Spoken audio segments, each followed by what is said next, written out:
Hey boys, it's HarmNone. Today we're going to be going over my picks for the top 10 convertible / topless cars in Grand Theft Auto Online. Vehicles that can have the roof on or have the roof off, whether that's in the form of going to Los Santos Customs and removing it or holding the convertible button on your controller or keyboard to make the roof go up or down. This should be a pretty interesting list. If you enjoyed the video, a like is of course appreciated. Let's go for 5,000 likes on this video. Dislike if you don't enjoy, of course. Subscribe to my channel if you guys are new and you enjoy the content, and let's go ahead and get started with number 10. Starting off at number 10, we have the Pfister 811 coming in at $1,135,000. The Pfister 811 used to be one of my favorite cars in the whole game, and it still to this day is a pretty good performer, at least in terms of top speed. This is actually one of the fastest vehicles in the entire game, especially on last gen consoles and PC. Because it has a top speed of about 133 miles per hour, but it also has a speed glitch that happens occasionally, which can make this thing go insanely fast, looking like it's going about 170 miles per hour, which is pretty crazy. The 811 has a little bit of customization as well, which is pretty nice. Overall, it's a good car. It's not the best looking car ever. I have to say it kind of looks like a catfish a little bit, but it is still pretty cool. And of course, you can remove the roof or you can add the roof back on. Really, really neat vehicle. Really interesting, supposedly based off of the Porsche 918 Spider a little bit. I can see some similarities, but other than that, it's a bit up in the air. But this was when Rockstar was making cars with their own designs instead of just copying them from real life, which, hey, either way is cool with me, man. But the 811 is a pretty good car. It just doesn't handle very well.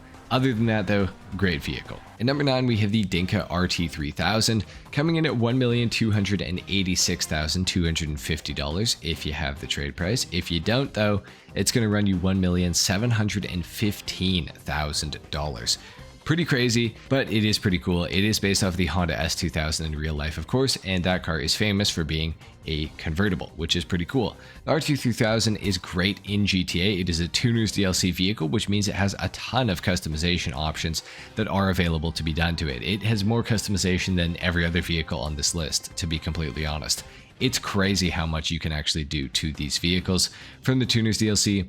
And the RT3000 is really interesting because you can completely remove all the fenders if you want to on this car. And it really does offer some unique looks, that's for sure. But of course, the reason it's on this list, it is a convertible, so that is awesome. It also does have the ability to remove the roof entirely or add a hardtop, I do believe. So that is really neat.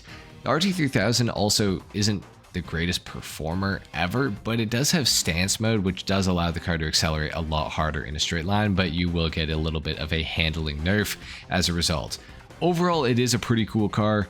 It sounds good, it's got a lot of customization, and of course it's convertible or hardtop or topless, depending on what options you decide to change on the RT3000. So overall, pretty cool car, definitely look into it. Next up at number 8, we have the Enos Windsor Drop coming in at $900,000. This is kind of a fan favorite, honestly, and out of the convertible cars that I know of in GTA, this is definitely one that sticks out to me because it is a 4-seater and the convertible roof stretches all the way back from way behind you. This thing is like a land yacht and it stretches all the way back and comes over top of the front windshield. And it looks very long. It looks very strange when you put the hardtop up, to be honest. I think this thing is definitely meant to have it down.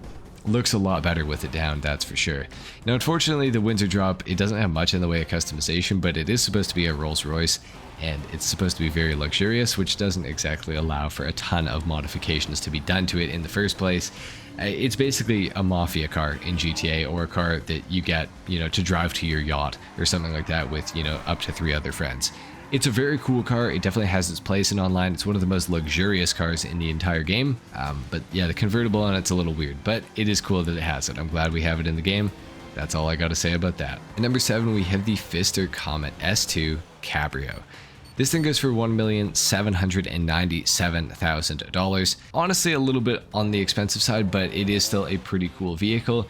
It gets the same customization as the regular Pfister Comet S2, which is a tuner's DLC car just in the form of a cabrio, meaning that you can put the roof up or down, of course. The Comet S2 has never been a great handling car in GTA Online. However, the cabrio does seem to handle a little bit better than the regular Pfister S2 for some reason. Not really sure why, but I guess go figure. It does also have the ability to stance, which is kind of interesting as well, so that's cool. despite it not even being from the Tuners DLC. Interestingly enough. The S2 Cabrio though does look pretty good with the roof down. It doesn't look that good with the roof up because of course it is a soft top convertible and you know, they just don't look that great. But it is nice to have it in the game regardless. I still think it is a pretty cool looking car, and with the right spoiler options and bumper options and things like that, I think you can make the Pfister Comet S2 Cabrio actually look like a pretty good vehicle. Next up at number 6, we have one that you can just make a topped version or a topless version, and that is of course the Bravado Banshee for $105,000. And you can also upgrade this thing into the 900R at Benny's, and you still get the option to have it with a roof or without a roof, so pretty cool vehicle. The Banshee had some added customization to it a couple of years back, and of course, if that's not enough for you, you can make it into the 900R like I said, so it's pretty crazy.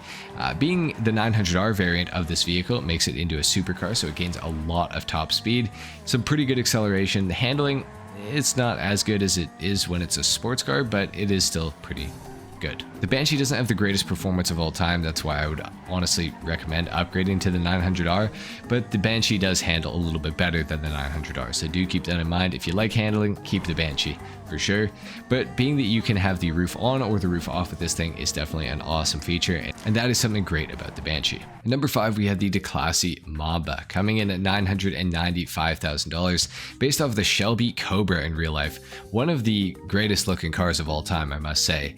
And this thing is really unique because you can have it with a roof or without a roof. Now, other than that, it doesn't have a ton of customization that you can do. I know you can change up the exhausts on it, and you might be able to change up the front and rear bumper options if I do remember correctly. The Mamba, though, is not about, you know, performance or speed or anything like that. With that being said, it is quite fast in a straight line, but when it comes to handling and stuff like that, it's not very great. It is in the sports classic category, so it is slightly competitive in terms of top speed and straight line performance. However, it does handle a lot more like a muscle car than it does like a sports classic car in GTA, so that is a little bit frustrating. The Mamba's not going to be the greatest car to take through the corners, but it's not the worst either. Overall, the Mamba's a great car, and for just under $1 million, you can't really go wrong with picking one up. It is a great looking car with some really great straight line performance. Next up, we have the newest car on the list by far, the Vapid Dominator GT, coming in at $2,295,000. The Dominator GT is an interesting vehicle. I really wish that they just gave us a hardtop version of it. Not really sure why they started us off with the convertible variant, but I am hoping that with the next DLC that we get, we are going to get the hardtop version of the Dominator GT. That would be really awesome. It is, of course, based off of a Mustang GT in real life, a 2018 plus, one of the newer sort of body styles, and it's got a ton of customization. This thing's actually super customizable, which is awesome. That is something that we do love to see, of course.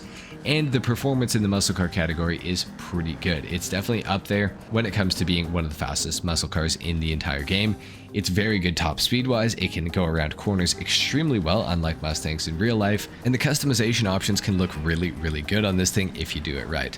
Overall, the Vapid Dominator GT is definitely a car that I would recommend picking up. Next up at number 3, we have the Grotti Carbonizzaire, coming in at $195,000, a fan favorite. In fact, a favorite of mine as well. The Grotti Carbonizzaire is sweet. Doesn't have much in the way of customization, but it is a hardtop convertible, which is something that we do absolutely love to see. I think it looks great with the roof up or with the roof down. It's pretty arguable if it looks better with the roof up or down, actually, as a matter of fact. The Carbonizzaire is such an awesome vehicle, and it is one that I recommend every player in GTA Online to get, and it is actually available the week that this video is going out. So if you don't have one and you want to get one, go to Simeon's dealership and you will be able to find it there. If you're watching this in the future though, unfortunately it is a removed vehicle, so you're not really going to be able to get one unless you find a player who already has one that can sell it to you, or whenever it comes back into the game, into a dealership or something like that. Overall, the Carbonizzaire, great car, super fun, sounds awesome. It is a riot to drive this thing. It drifts like crazy. The acceleration though is also pretty good, and the top speed is also pretty good as well. It's very good in a straight line, and through the corners at speed, it's actually going to be pretty good there too. So the Carbonizzaire, just an all-around great car. For just under 200 grand, you really cannot go wrong with picking one up.